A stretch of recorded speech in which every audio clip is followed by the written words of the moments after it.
Hey everybody, glad you're here. Great Cobble here, just going to knock it out of the park with this. So glad you joined me and talk about codependency today and how it affects our lives and our politics. A lot of things going around nowadays about left and right. And the thing is that your truth might not be the truth. That's what everyone has to deal with. Your truth might not be the truth. But I want to explain how codependency affects us in our thoughts, in our actions, and how we can just learn to get along with each other, just kind of love each other, even though we're different. So I want to go through the characteristics of codependency. We go through this, try to quickly, this top 10 that I've seen in my 37 years in recovery was called Homecoming. There's a guy named John Bradshaw. He talked about how our family of origin really affects the way we view things. Like if we grow up with an alcoholic parent, we find ourselves repeating that. We go into relationships that were a lot different. We try to fix what we saw in our parents. Say, for me, example, my dad was very alcoholic. My mom and them at the dinner table, they wouldn't talk much. So I had to be like the entertainer. I was the happy kid. Had to give up my own sense of self to kind of rescue my parents. And when I got into recovery from alcoholism, it came clear to me that even before I started drinking, I was a candidate for Al-Anon, which is for people that are codependent. So anyway, we're just going to go through the list here real quick, and hopefully we'll talk about this afterwards. Another characteristics of codependency is rescuing others, enabling irresponsible behavior. Okay, so we're constantly trying to take people in and letting them be irresponsible. 3, control or crave security. As we grew up with so much when there was no security, so we'll settle for people that are below our standards, but we don't want to be left, so we have this kind of fear of abandonment. And we have people pleasers, can't say no, flips on issues. You see this a lot in politics, the yes man syndrome, trying to give everybody what they want.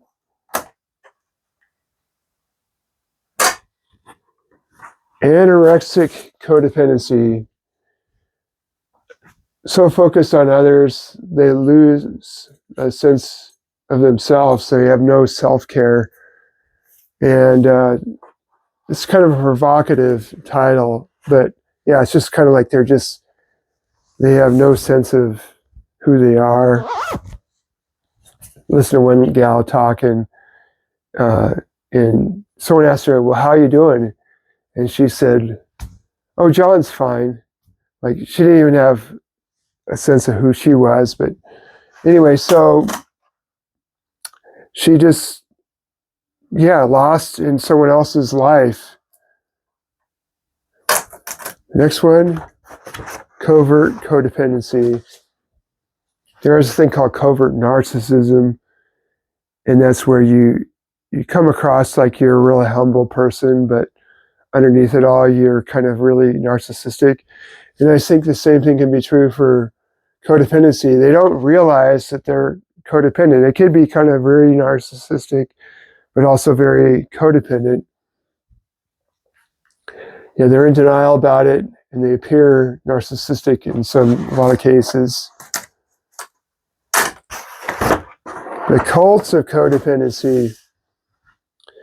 A lot of your cults are based on, you have a narcissistic leader who's delusional and has all these things, like I say, Joseph Campbell, Joseph Smith, who was a Mormon leader, and he was a polygamist. He had a bunch of wives, and just all this kind of stuff. All your cults are based on codependency. It's a works-based religion.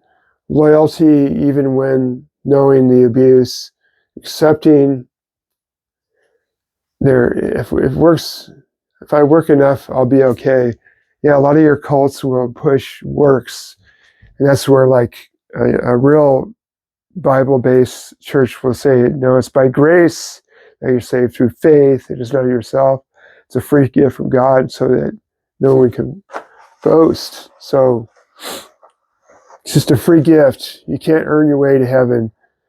And that's what Martin Luther came across when he was reading through the book of Romans. He was teaching the Bible at a Bible school, Catholic. He was a Catholic priest, and decided that the Catholic Church was wrong, and they were pushing indulgences. If you don't give money, you'll go to purgatory, you won't go to heaven, all this kind of nonsense.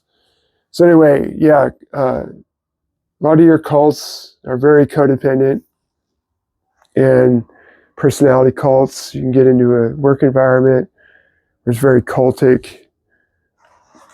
So let's keep going through the list here. Number 8, martyr. Exaggerated sense of responsibility. They're always overworking. They're doing everything.